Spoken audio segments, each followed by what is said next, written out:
Welcome to the Revolution Church podcast.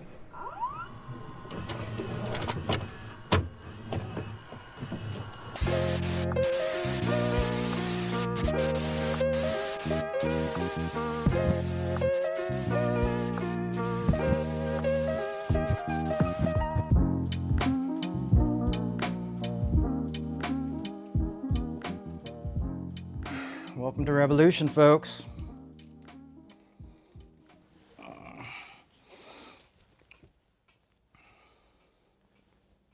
You all there? Good morning. Time changed. Look, I got freaking Stone Rose's hat.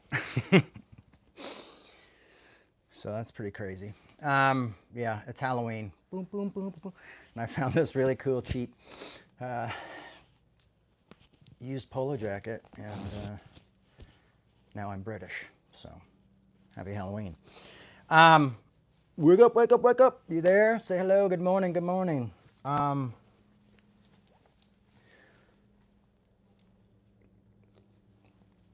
in the corner right now, so the set's a little bit different today.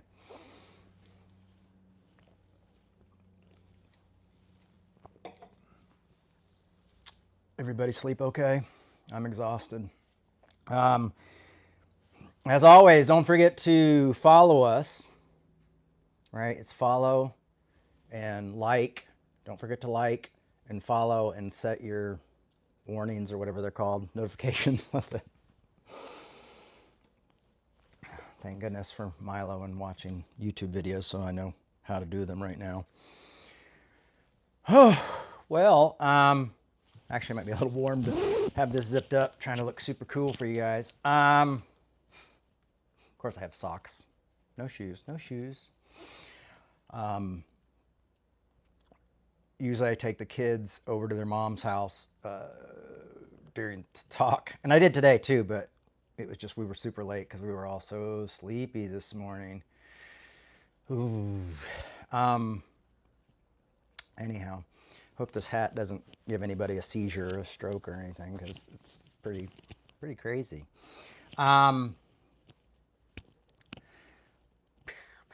It's Christmas, green and red. So yeah, well, let's, guys, gals and folks, we've been going through Galatians. I mean, it is March and we're still in Galatians. So that's wild, because usually we're done in like a month and a half with Galatians. And I feel that we probably have another good month, because 4 is probably going to take us at least two Sundays. And I have a surprise today, is that I'm not doing Galatians today. I'm doing another talk today. I was kind of inspired. I was inspired, not kind of inspired. I was totally inspired about last night. As often, the internets, and seeing how we charizos treat each other always inspires me to continue to do this peacemaking effort. And so that's what we're going to do today. We're going to go and continue on that peacemaking theme. I do have a plan for Galatians 4. I actually worked on that as well, but this really just, I felt inspired. So when you're inspired, you got to kind of go with what you're inspired to do. Growing up, people would have said, the Holy Spirit woke me up last night. No, I just had a disagreement on Twitter. On Instagram, I mean, Twitter. Like, Twitter is like a desert for Revolution right now. It's like no one's there. I'm not on Twitter anymore, so our only Twitter account is Revolution, and it's like nobody cares. Because I don't know if we're not arguing enough or doing crazy things. Oh, all right. Thanks for subscribing. Whoop, whoop. Westy Pops, thanks for subscribing. And don't forget to like our things, and it helps. And one day, if we have 1 million, they'll give us a statue, a Revolution statue. My son showed me Mr. Beast got a statue. All right, well, let's get into this. I'm a bit amped up because caffeine, but I'm going to kind of share with you some of the stuff I wrote last night and get into this talk. So thanks for joining me this morning, and welcome to the Revolution Gathering. If this is your first time, welcome here. We're a community that is hopefully diverse of everything, but diverse of the mind. We have different thoughts. We're not all on the same page, and that's okay, because we've learned to try to disagree well, because that's what we're called to do, and I'm going to pump into that a little bit more today. So last night I wrote this. I'm discouraged by the broad strokes of judgment people use, myself included. Christians seem to be great at this. This brand of judgment, and I hope I'm wrong. I know there's exceptions to the rule, but I feel like Christians have always been like, when I was a kid, I used to hear that we were the only army that killed its wounded. And we use these broad strokes. Yeah, this going gray right here is weird, because it looks like I have like a really wild, like, bad guy goatee, doesn't it? But I don't. There's hair there. It's just white as snow. Pure as God's grace. See, this is sin, and this is grace. But I am discouraged. Last night I was very discouraged, Luckily I was doing laundry and wrestling with my kids, so that helped me not be as discouraged. But I am discouraged. I'm discouraged by the broad strokes that we use. And like I said, when I was growing up, Christians were known as the only army that shot their wounded. And, for me, I found community. Well, I started my own community, but I also found community within the emergent church, and the emergent church has since dissolved, and everybody's kind of gone their separate ways. And some of us are, stay in touch. But even like I felt like maybe the answer was progressives, like the mainline denominations. But even I noticed like those folks using broad strokes. And so what I'm hoping we can be better at is better at how we work with each other, how we love each other, how we treat each other, and how we look at judgment. So I'm going to go today, and I figured I would try to go like give you kind of like an argument of why maybe we need to be aware of what we're putting out, be aware of what we're saying about each other, how we're treating each other, even poking fun at each other. Like we should be aware of this, because there is no victory when two sides in a country or different people are arguing with each other. There's really, like, if one group wins, that's not really victory. Victory comes when we come together and we figure out how to embrace each other and find unity in diversity, which requires quite a bit of patience. It requires time. It requires tough conversations. It requires arguments that are going to go place. It requires loving your enemies and even befriending them, and to the point where we're able to have tough conversations. Otherwise, if we're just pointing and judging all the time, well, I should probably do the talk, so that's going to prove my point. But what I did was I tried to find something in the Old Testament, and went into the New Testament, and Jesus and Paul and James, and kind of give us like a bit of overlook of what the Christianity, the religion of Christianity, says about this. So and what I want to say is, this isn't what I'm not just seeing this from like lay folks who are just like, oh, I'm a Christian and I think that, I'm seeing this from, people who are theologians and pastors and things like that, and how we treat one another, and if that really makes a difference. But also what I've realized is, like, peace doesn't really sell. Calling for unity doesn't really get people that excited. It doesn't get that many clicks. And I wonder if it's just because people have given up hope. And what I hope is that we won't give up hope, and that we will have hope, and that we will continue to move forward. So when we say we're fighting the good fight, I would say it's not. It's not a good fight. fighting, I don't feel like is great at this point because we're not changing hearts. So I'm going to start with Proverbs. We'll start at the beginning. Proverbs 6. And the wild thing about this verse is it's actually one that my dad pointed out to me earlier in my I should have put a bookmark in there. I'm always like, oh, I don't need a bookmark. I'll just write the number down and then I'll just awkwardly flip through the Bible. But one of the things that my dad actually brought up to me when he was in prison and we were having conversations and talking, because I had a lot of anger. I was very angry. I remember my dad once telling me, he goes, son, if you leave a community, if you leave a church, if you leave a group, just go. Don't destroy them, wish them well and move on, say what you need to say your piece and go forward. And me, I was like, how's anything going to change if we don't argue and fight and blah, blah, blah. And he was trying to show me an important lesson. He told me, like, when he left, when he worked for Pat Robertson, and when he left the 700 Club, like, they erased all their my dad had a kids show. My mom and dad had a kids show on the 700 Club, like in the 60s. And when they left, somebody came through with one of those magnets and deleted all the tapes, and it was kind of like this bitter break for them. But my dad said, I'm not going to get bitter. I'm not going to fight. I'm not going to talk smack. I'm just going to move forward and do my own work. And I found that, at the time, and still kind of an inspirational thing, even when I was laid off from a church that Revolution was working under, I remember like 2 years later calling the head of the group and saying, hey, listen, I want to apologize because now I have my own staff and I know how hard it is and I know what you're talking about and I know what you're going through.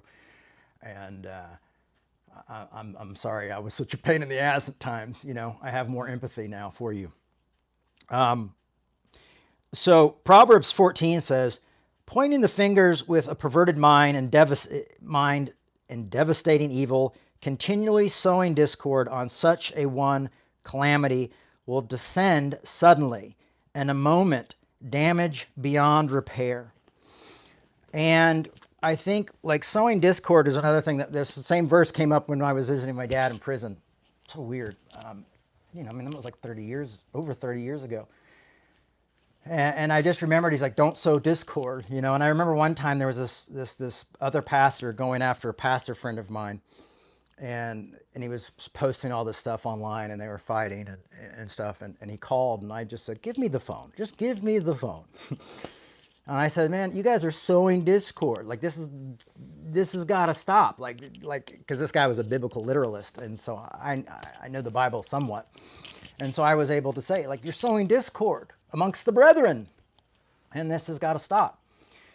And being someone of grace, you're always it's funny because if I don't give someone grace, sometimes my friends will be like, well, you need to give them grace. And I'm like, just because I preach grace doesn't mean I don't get pissed off every now and then. But this idea of we continually sow discord, we poke and we poke and we poke and we poke and we poke. And when the idea of somehow sowing discord and destroying someone else is not grace. Like, grace is knowing that you could have the power to do that and you don't. That's grace. And that's hard. That's the hard part of religion, of Christianity. That's everybody thinks like it's all this moralistic stuff, or like telling people who they have to vote for, or how you have to think, and being under the church's control. And that's just not, that's not what you're supposed to. We'll talk about that in Galatians next week, is that that's not what the church is called to do. We're not called to control people and manage people, which often happens, unfortunately. We'll talk about that next week. But yeah, so it's the thing of the tough part is loving others and living within community. I mean, that's all of what Galatians is about and what we've been going through. And so when you think, well, I've got to destroy this person, I've got to, burn this person down, I've got to, and you start to use words like that, it's like, And here's kind of this is kind of a contradiction statement. It's really funny because this is what oh gosh, what's his name? The philosopher. Oh gosh, probably the most famous philosopher in the world. Nietzsche. Nietzsche said, when fighting monsters, beware of becoming a monster. Now, I'm not saying the others are monsters, but what I'm saying is we often return the favor. We often, when we start to stoop to the other's level. And I feel like that's where the church has become, is it's just two groups of people, all different denominations. I know there's nuances and there's a lot of great folks out there, but a lot of folks are playing that same game that I saw the evangelicals do. Like, oh, that's sin, I gotta fight. So now we're it's like a fight. It's like almost like a civil war happening within the church. And one other reason I think that this stuff is really important is because what's happening in our country, and we don't know who's going to be president next, and we're so divided. This is things that we need to think about, because violence doesn't end violence. Anger doesn't usually lead to peace. Like, if we can be angry and still have somewhat of a cooperation with each other and communicate with each other and say, this is why I'm hurt, this is why you hurt me, then maybe we can get somewhere. So we'll start with that. One of the things I learned in something called dialectic behavioral therapy, and dialectic is like when two opposites are the truth, and it's a very in-depth therapy. You take classes with a lot of people, and then you have a therapist on top of that. You go like at least once a week. It's pretty heavy stuff. Dialectic behavioral therapy, DBT. One of the things you learn in that is called radical acceptance. And I'm thinking it might be time for us as a whole to start practicing radical acceptance.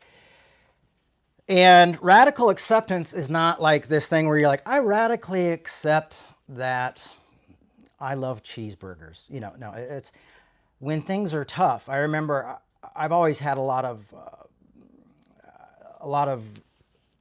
tension around moving, because I moved my whole life, and because we were forced to move out of my house when I was a kid, because my parents lived in the parsonage, and when they lost everything, of course, you have to leave the parsonage, and it really broke my spirit as like an 11-year-old child, not really understanding what that all meant.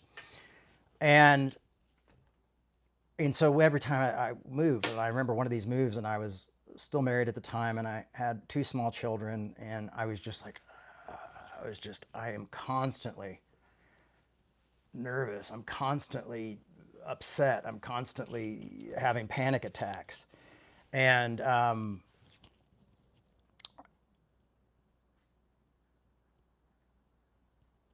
what I had to do through therapy, and I had to radically accept, like, hey, this is it. This is what's happening. It's going to be tough. It's going to be hard. And it was hard to do. It's still hard to do, but radical acceptance kind of was like moving into a moment where my mind was like, okay, I'm going to prepare for this. I'm going to work through this. So that was part of it.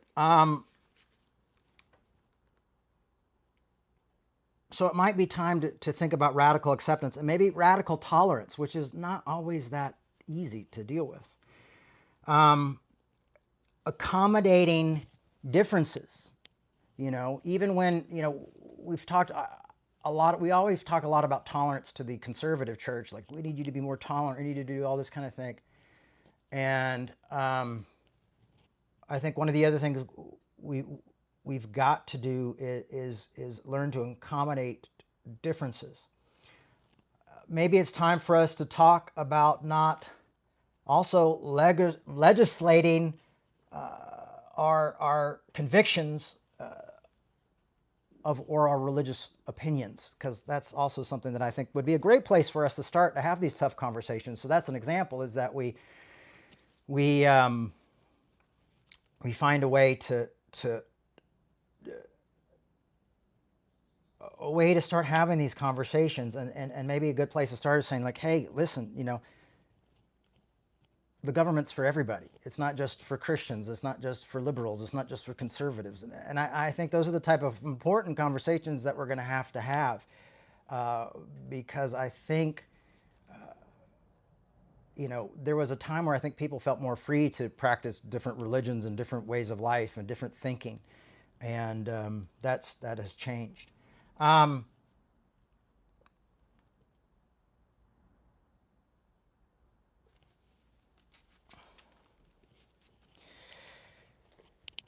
but it's tough. So feel like I've been banging my head against the wall a lot with this kind of conversation about helping people, finding unity, trying to encourage folks to think differently, and I always find that there's a lot of reasons why we don't want to do that, why we don't want to move forward, why we don't want to see peace. And there's ideas where I get it. Like if someone has directly hurt you and things like that, you're probably not the person to deal with that situation. It's like the police. If a policeman is involved somehow personally in a case, hey, you're not going to be on this case. You're not going to be able to see clearly. So I understand that. So I'm not saying like, all right, go love the person who's been beating you or the person who destroyed your life and go fix that right now and make peace. Don't confuse that with that, because I think often we jump to conclusions. So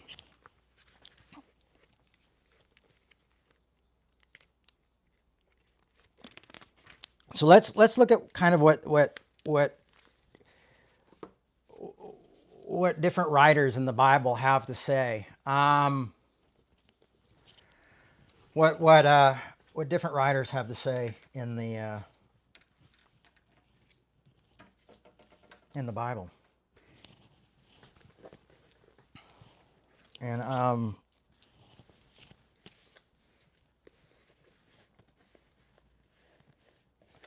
think we should start with, I was going to start in James, but I think we should start with the Beatitudes in Matthew. And Matthew 5 is the Beatitudes. And I hear a lot of progressives and a lot of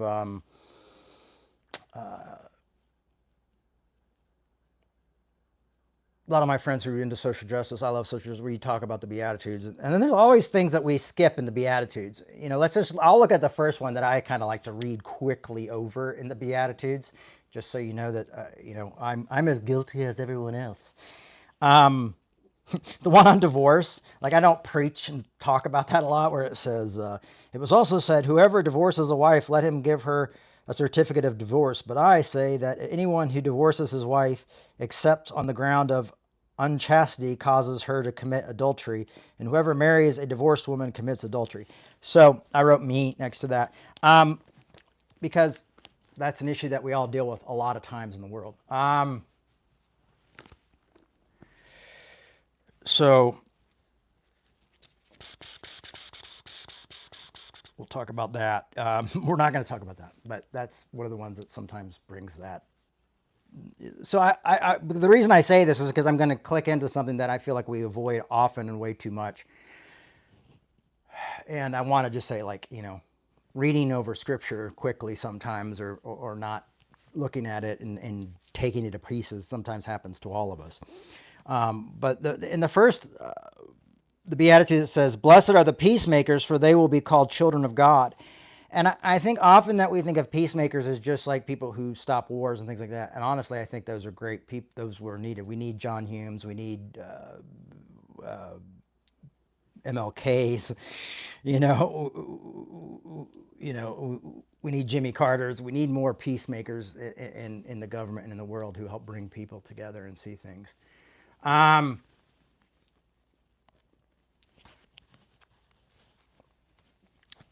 But to go on, what it says about concerning anger and things of this and how we deal with anger.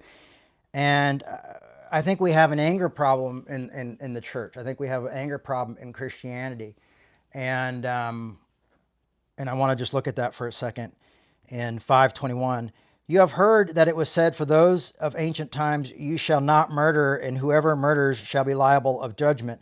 But I say to you that if you are angry with a brother or sister, you will be liable to judgment. And if you insult a brother and sister, you will be liable to the council. And if you say, you fool, will be liable to hell of fire. Now, I don't believe in a literal hell, but I get it. remember that your brothers and sisters has something against you. Leave your gift there before. It's like, don't worry about your sacrifice. If you're having discord, if you're not seeing each other, leave that, brother and sister, and then come and offer after your gift after that. Be united. Leave your gift there before the altar and go. First, reconcile to your brother or sister. And so reconciliation is a big thing here, not causing division, finding reconciliation. And grace is tough because grace is like anarchy. It's a free gift. It's given freely. And often it's one of these things where some people, that's just too much. That's too much grace. Like, they don't want to give grace.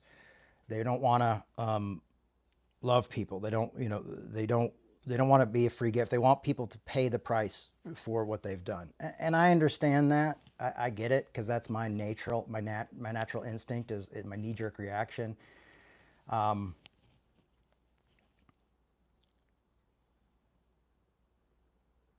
It talks about coming to terms quickly with your accuser while you are on the way to court. It really gets into this thing of like, come to make forgiveness, try to deal with these issues. And what happens is in this world where we have social media, we're often just casting judgment towards each other or making fun of the other, and really hurting people.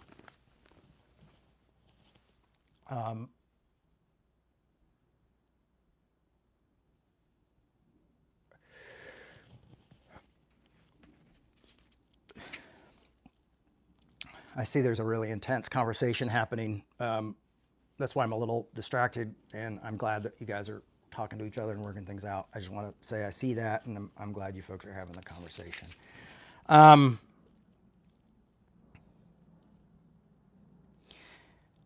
So I'm just going to try to stay focused here. Back in Matthew 5:38, you have heard that it was said, an eye for an eye and a tooth for a tooth. But I say to you, do not resist an evildoer, but if anyone strikes you on the right cheek, turn the other also. And if anyone wants to sue you and take your coat, give them your cloak as well. And if anyone wants to force you to go to 1 mile, go also a 2nd mile. Give to everyone who begs from you, and do not refuse anyone who wants to borrow from you. And what I think is really interesting is this. I remember Pete Rollins giving this talk about the church of the 2nd mile, and like, oh, we're all going to go the 2nd mile, so we'll always go the 2nd mile, And then Jesus shows up at this church, and they're like, hey, man, check it out, we're going the 2nd mile. And of course, what does Jesus say? And he's like, well, okay, well, now you got to go a 3rd mile. The norm, go beyond with the norm, go beyond the usual. And I think that's why some of us embrace faith, is because, one, we feel like there's something missing. We feel the reality of God. We feel the reality of Christianity. We feel the beauty of grace, and we want to walk in it. But how do we give that to others? And how do we stay in that place where we're continuously showing grace to others? And we're willing to go the extra mile. So sometimes that extra mile is listening to others. Sometimes that extra mile is not scapegoating others. I mean, I scapegoat people at times. I do. I get angry. I get mad. I say things I regret. We all do it. But, we don't even want to go 1 mile, much less, and it was Roman soldiers who would make people carry the packs 1 mile. And so, this message in Matthew is Jesus. He's talking to people who are in a occupied territory, saying, when your enemy makes you carry something 1 mile, go ahead and carry another mile for them. This is how you deal with your enemies. And I guess my question is are we going the extra mile to understand or to hear or to know what people are saying?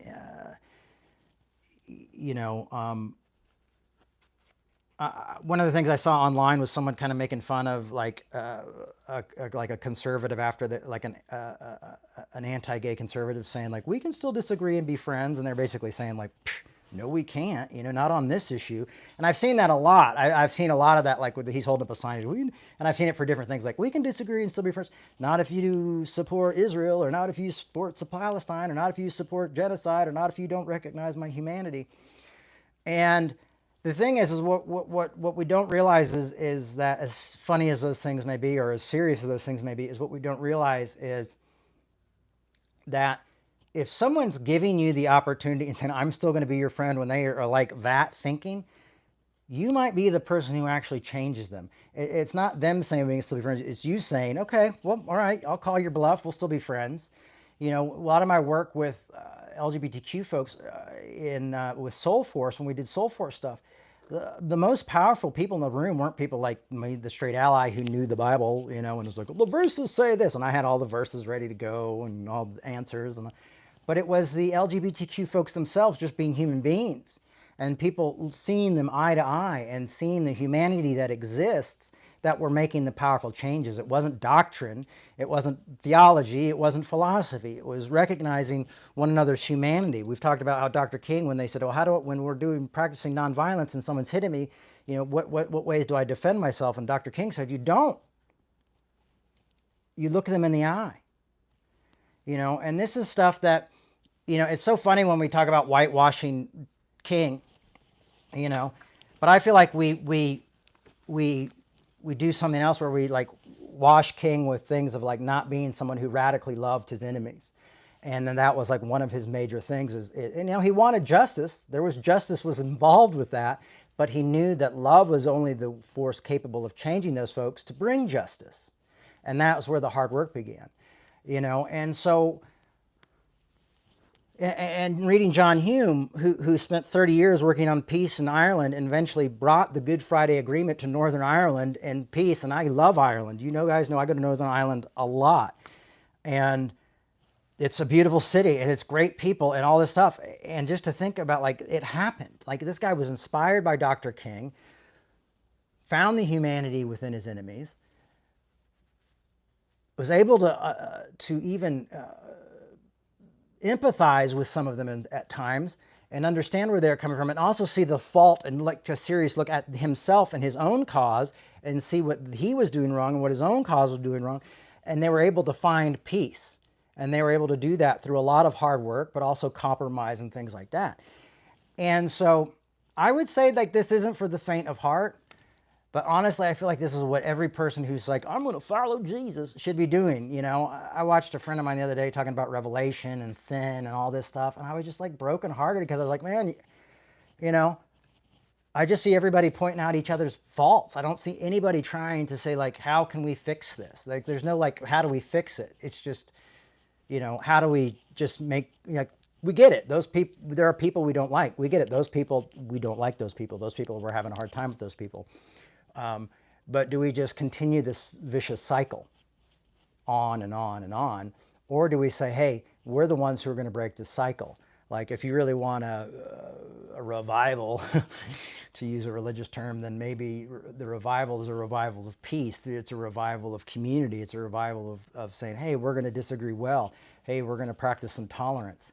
Hey, we're going to move forward, and we're going to have a lot of tough conversations. And what that looks like. It goes on to say in Matthew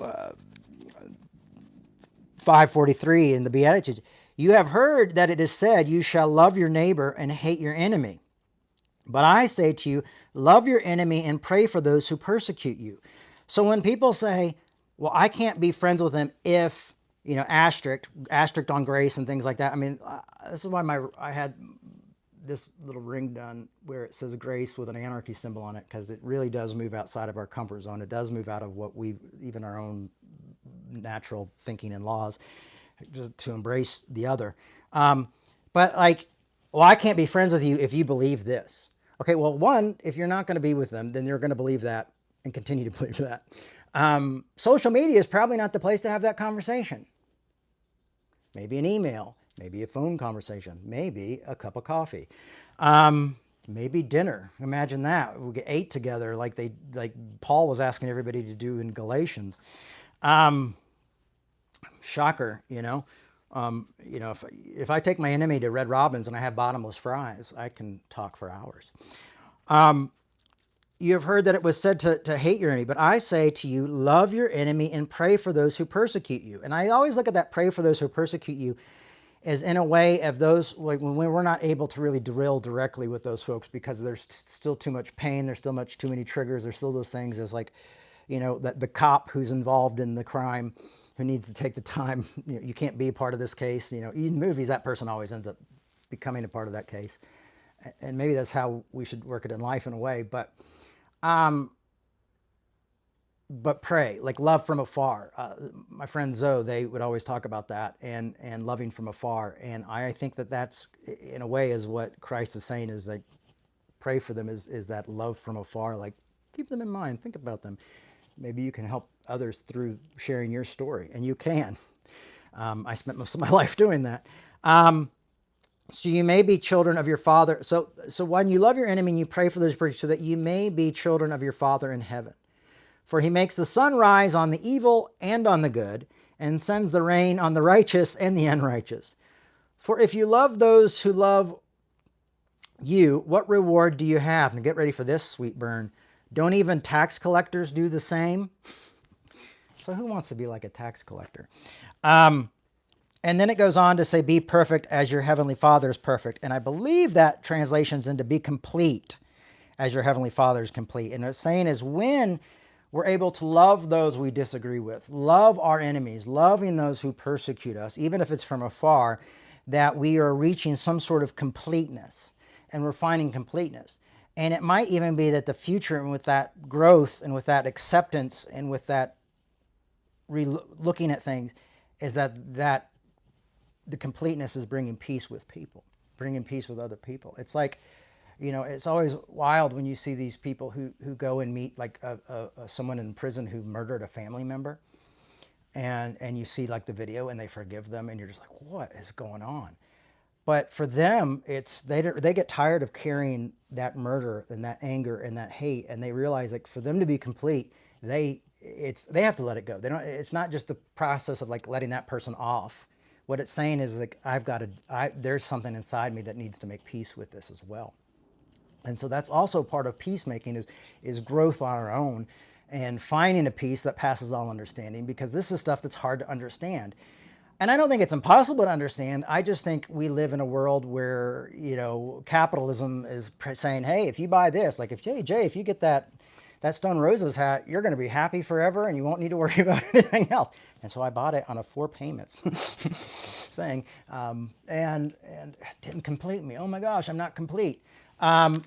But working towards completion is one, accepting that there's always going to be this kind of void within our hearts and this lack that what's within us that we can share with each other, that we share the same lack, which brings us together, I think. But also this idea of loving our enemies. And so if you're, and that's a crazy thing is like, because when Jesus was asked, well, who are my enemies? And then he talks about the product, or who's my neighbor? And then he talks about the Good Samaritan and things like that, and makes it clear that it's also enemies and things. We're put in a strange place as Christians. And we have failed at this horrifically. Like, some Christians think that they have to put law, like they have to make laws, and that they're somehow going to,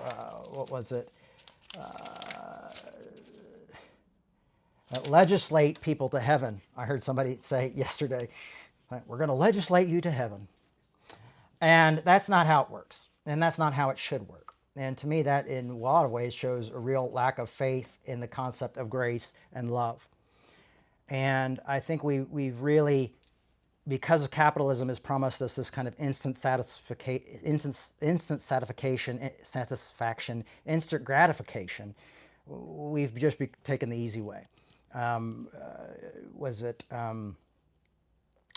Jung who said people judge because so often is because thinking is sometimes very difficult, because really thinking critically is really difficult. And that's what Jung said. So that's why we get in this instant kind of like, well, it feels really good if I tell these people to go screw themselves and tell them how horrible they are. And if I share a few verses, it's really going to shut them down. This feels good. And I've done it. You get the little high, but usually I feel rotten later. I'm like, oh, I'm going to go back and delete that or try to make peace. And, me and my ex-wife, we got in a fight a few weeks ago, and was really weird, and she apologized, and I was just like, oh, I'm still mad, and then something hit me that was like, you got to let this go. And I said, I'm really sorry too. I'm really sorry. And so, because we got to work together. And I think as the church has to work together, because it's shrinking, it's getting smaller. And, I have a whole issue with Calvinist doctrine, but I'd like to be able to sit down and argue well with my Calvinist brothers and sisters, and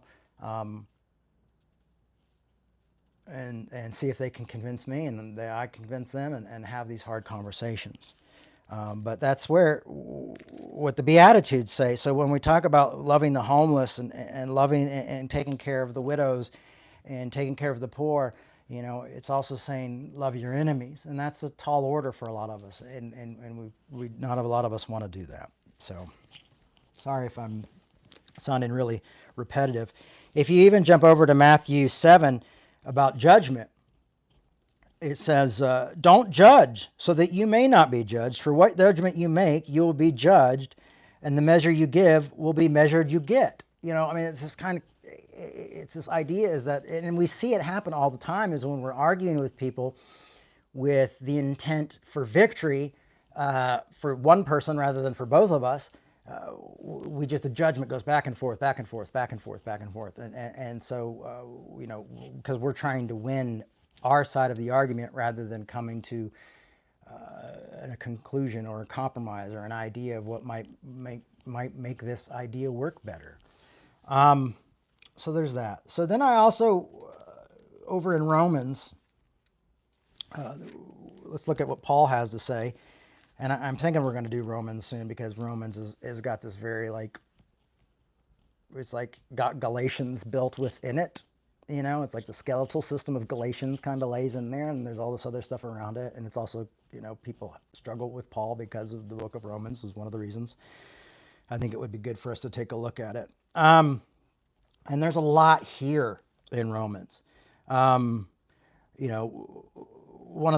I've talked about this, I think recently, we talked a little bit about this, but I think last year.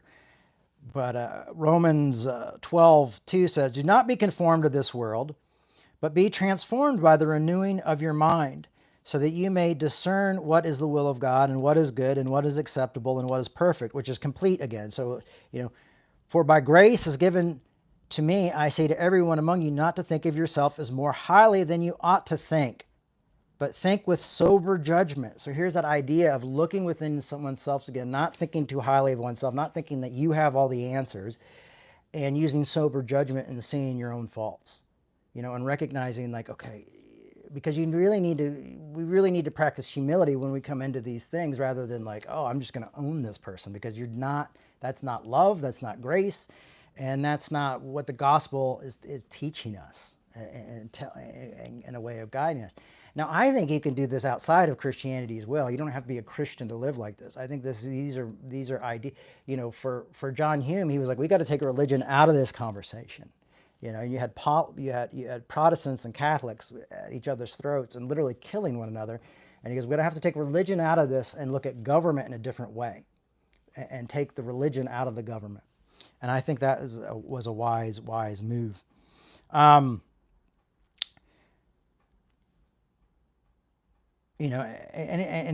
Paul continues to talk about how we're part of one body, and we have different calls according to the grace that's given us. So I can't expect everybody to oh, I want to be a peacemaker, or I want to do this. Everybody's got different calls. But for me, this is what I feel called for this community, is that we bring hope to other folks. We bring grace to people, and we see radical change. I think Reformation is only going to happen by us loving others, not by going to war, not by forcing people to believe, not by legislating convictions, but by having tough conversations. One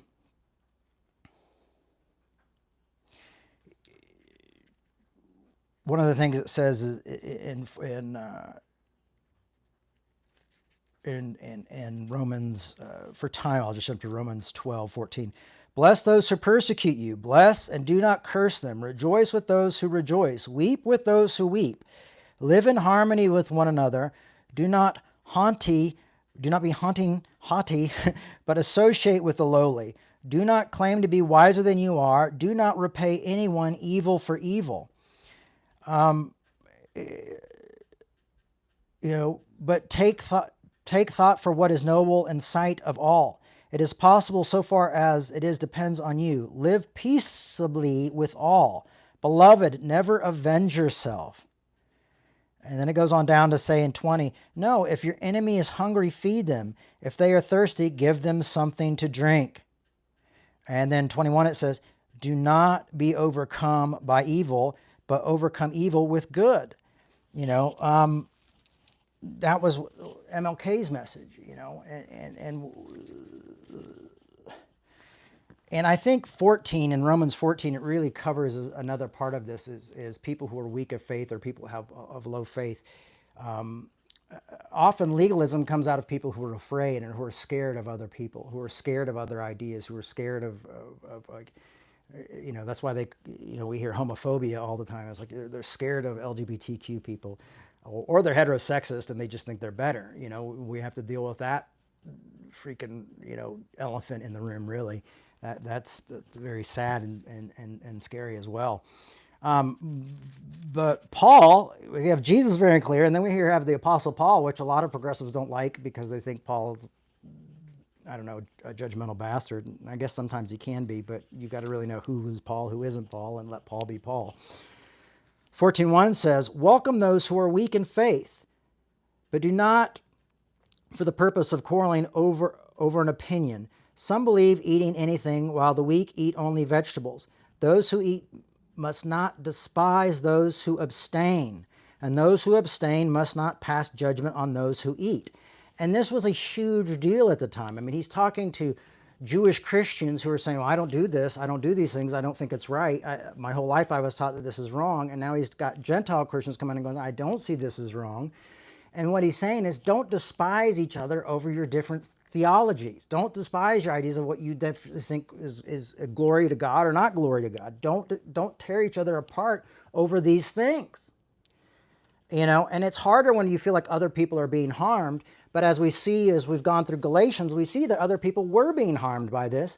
And what does Paul do? He confronts Peter about it. He confronts folks and says, hey, this isn't the way. This isn't the way. He has a really tough conversation with someone who's even recognized as a greater leader than himself within the church, and has a tough conversation with him and says, this has got to change. And we don't know what the outcome necessarily was, but we know he tried to have that conversation. And then he's setting that example for us to have that similar types of conversations. So it's not saying that we don't have conflict or that we avoid conflict. It's just that we do conflict well. We do conflict respectfully. If we don't have conflict, then we go straight to war. We write each other out, and war just begets more war and more war and more war. It's not something that brings a whole lot of peace in people's lives. And violence doesn't work either. But we also don't realize that a lot of times our tongues or our memes and things like that hold a bit of violence and a bit of sting in them. They're set to hurt and wound others, or to put others within their place with kind of a lack of compassion. Judgment without love and grace is just cruelty. And a lot of us face that in the church growing up. And so what do we do? Do we allow that to continue, or do we find a way to love people the way we wish we could have been loved? To love our neighbor as, ourselves, but, treat others as we would like to be treated. That's something to think about, right? For God has welcomed them who are you to pass judgment on servants of another?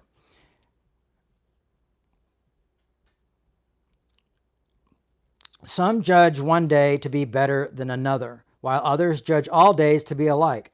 Let all be fully convinced of their own minds. Those who observe the days observe it in honor of the Lord. Also those who eat in honor of the Lord, since they give thanks to God, while those who abstain in honor of the Lord and give thanks to God. So it's like these are things that you don't think are a big deal now, but at that time were huge deals for these people. So we don't really see that. And he's talking to Rome, a huge occupied territory, and Rome had tons of power, huge city.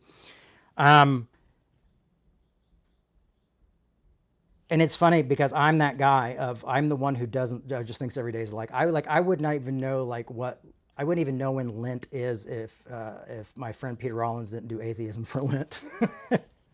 Or if I hadn't had my friends in New York who still post like Ash, I think it's Ash Wednesday, and they put the ash on their head. I think I did that once in New York, but that was really kind of the first time that was on my radar. I don't even like to do Christmas talks or Easter talks or things like that, you know. So please love me and I'll love you back. All you pastors preaching your Easter and Christmas sermons.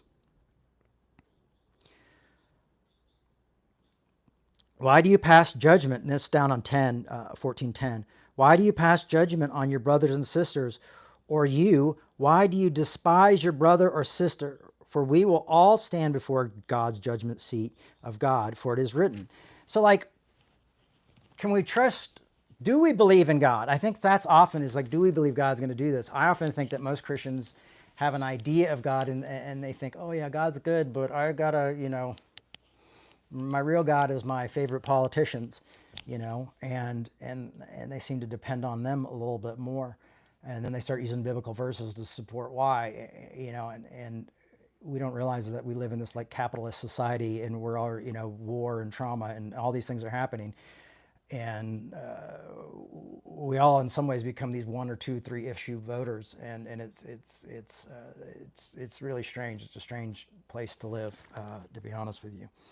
All right, so I've gone over almost an hour. I've almost been an hour, so we're going to jump real quick over to the book of James, because I wanted to see what James says, because Martin Luther did not like the book of James. He called it the Epistle of Straw. And he thought it was worthless because he didn't think there was enough grace there.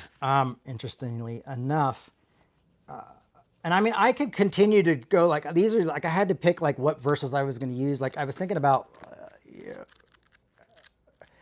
Corinthians 13, and I think it might be worth a mention. It's probably my most used verse in my life. And it's not just for weddings anymore. Matter of fact, I think it's kind of a high stake for married people. 1 Corinthians 13 says, love is patient. And that's the one it starts with, love is patient. And this is what I want to say is that this really requires patience on those of us who are trying to disagree well and have difficult conversations and really want to be a peacemaker.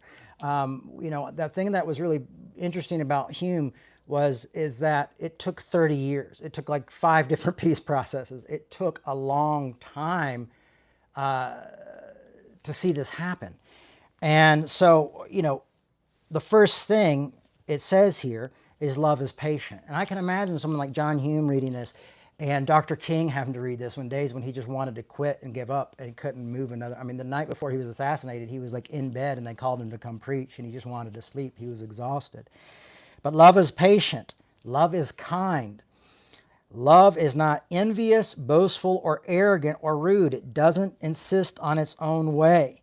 It does not rejoice in wrongdoings. So we see that there. It doesn't rejoice in wrongdoings. So it doesn't rejoice when Peter won't eat with Gentiles or when we do these things that separate us from each other. But rejoices in truth. It bears all things, believes all things, and hopes all things, and endures all things. Honestly, like this endures all things is a heavy message, like enduring all things. And I'll tell you right, I wrote this last night on the side of this verse last night. One, I wrote, change takes time. And then I brought out my black pen and wrote, I would like to give up on Christians.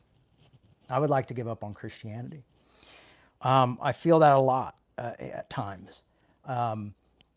Grace is not my first thought that comes to my head.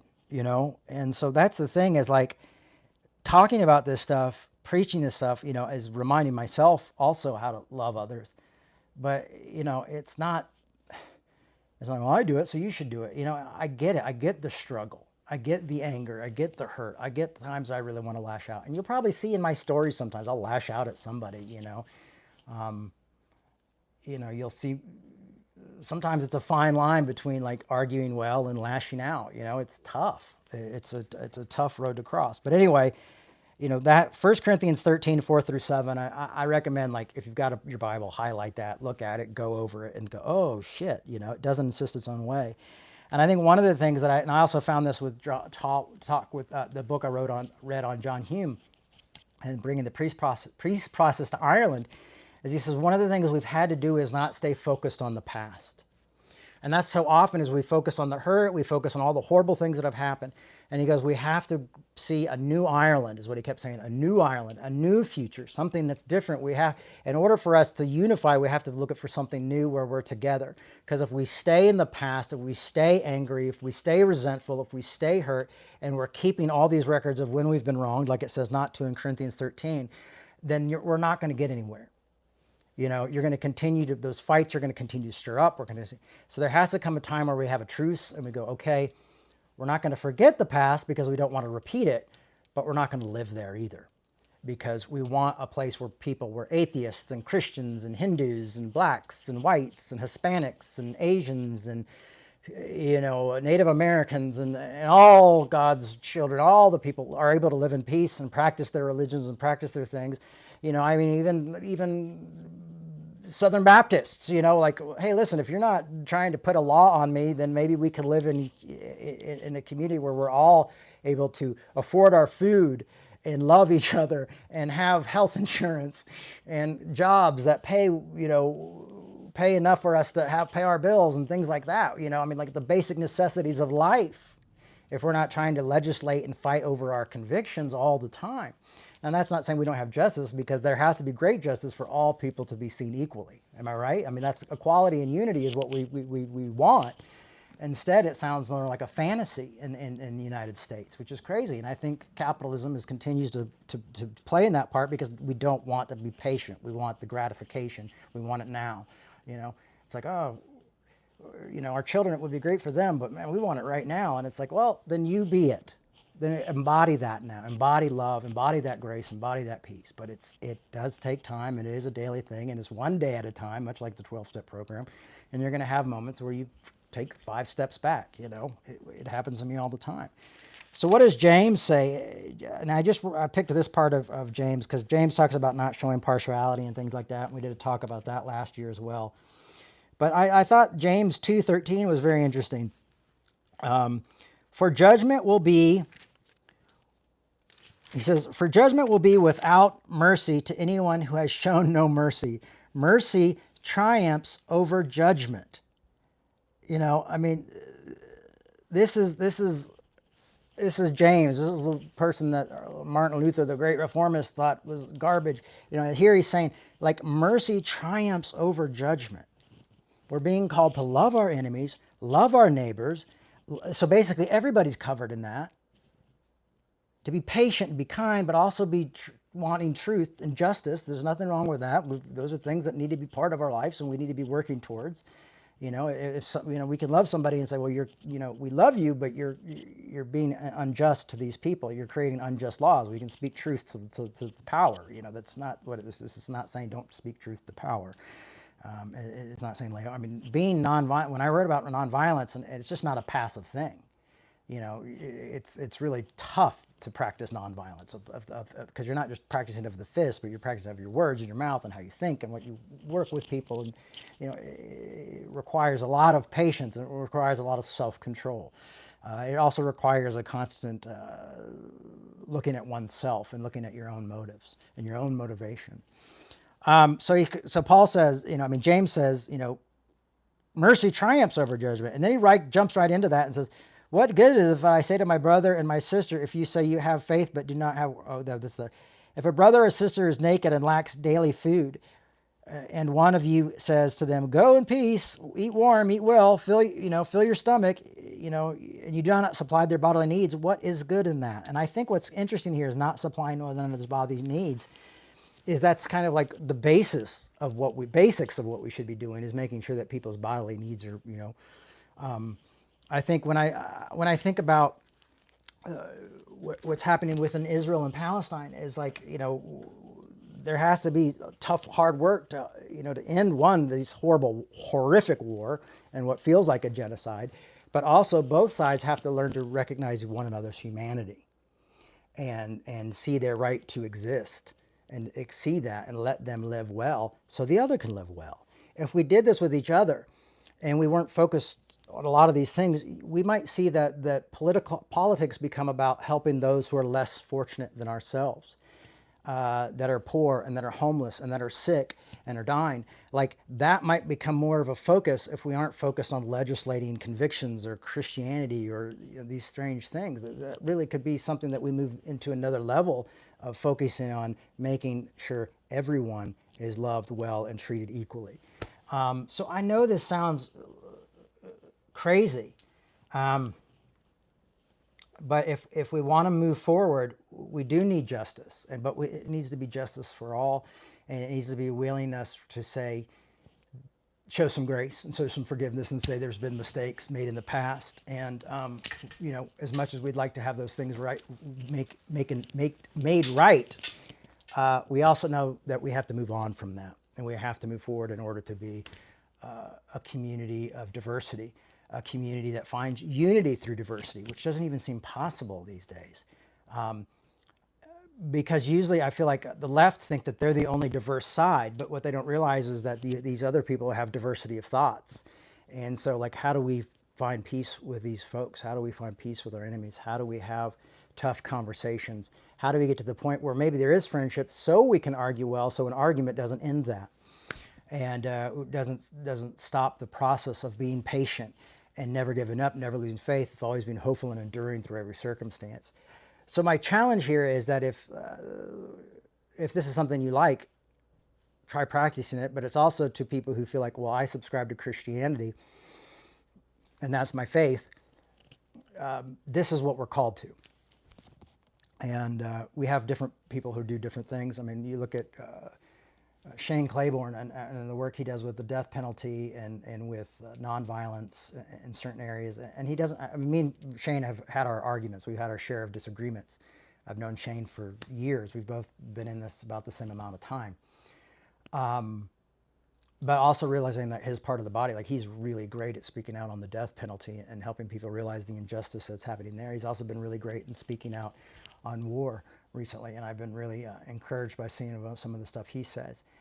But we don't always see eye to eye, and that's okay. We all are called to different things. And I think what he's called to is vital. And I think what I'm called to is bringing peace within Christianity and within humanity is also very important. And I think the work complements each other, even if we may not like hang out and have a drink all the time. So I want to encourage you to think differently and to question this. And if you have questions, if you feel like you need to push back on this, you can. You can push back here while I'm talking, or you can send me a message on Instagram. I'm there. If you want to push back on this talk, great. If you have thoughts on how we could better do this, that's why we're a community. This is not the Church of Jay. We're an online community, and we can have conversations. So thank you for that. Hey, if you like what you're seeing, you like this work, you're excited about it, please consider sharing this stuff with your friends and liking the talks, give them the thumbs up and subscribing to our channel, because that really helps our YouTube exposure and all that stuff, I guess. And then putting on the warning, Jay's going to be on, the notifications. Also, financially, I want to say thank you to everybody. My last talk did not get posted yet. It'll be posted probably the same time this one is, and that is still a Galatians talk. I think it's going to be part 7. And I'm really excited about that conversation. I think it's really great. I think it lines up with this one really well. So that's here now on YouTube. You can watch that anytime you want. But that shall be up the same. So we'll have 2 talks coming out at the same time, this one and that one. So check that out. If you want to help support us, we really could use your help financially. You can go to revolutionchurch.com, and we have Venmo and we have PayPal. You guys have helped us meet. I mean, we are living like this, and I've got a lot of people who are telling me to just quit and get a full-time job. I am looking for a part-time job right now. I've worked out some things with my ex-wife where she's made a little bit more time for me, so for me to have extra work, and so that's helping. But we're right here, and I would like to just be right here with Revolution Church and be able to breathe a little bit. So if you can support us financially, that would be great. And if groups that might be interested in supporting the work we do and letting them know about what we're doing, that would also be fantastic. So that's revolutionchurch.com. Otherwise, I'll see you online. I'll see you here next week, and we'll get back into Galatians 4. After that, we've got, we're going to do some Tillich, and then we're going to do some Dr. King. And I'm thinking about doing a Hume book study, maybe, if people show any interest. So let me know if that's something that might interest you, a John Hume book study. If you don't know who that is, go and Google him. He is quite an amazing human being, and someone who inspires me to do my work. So thank you so much, and see you next week. Bye-bye.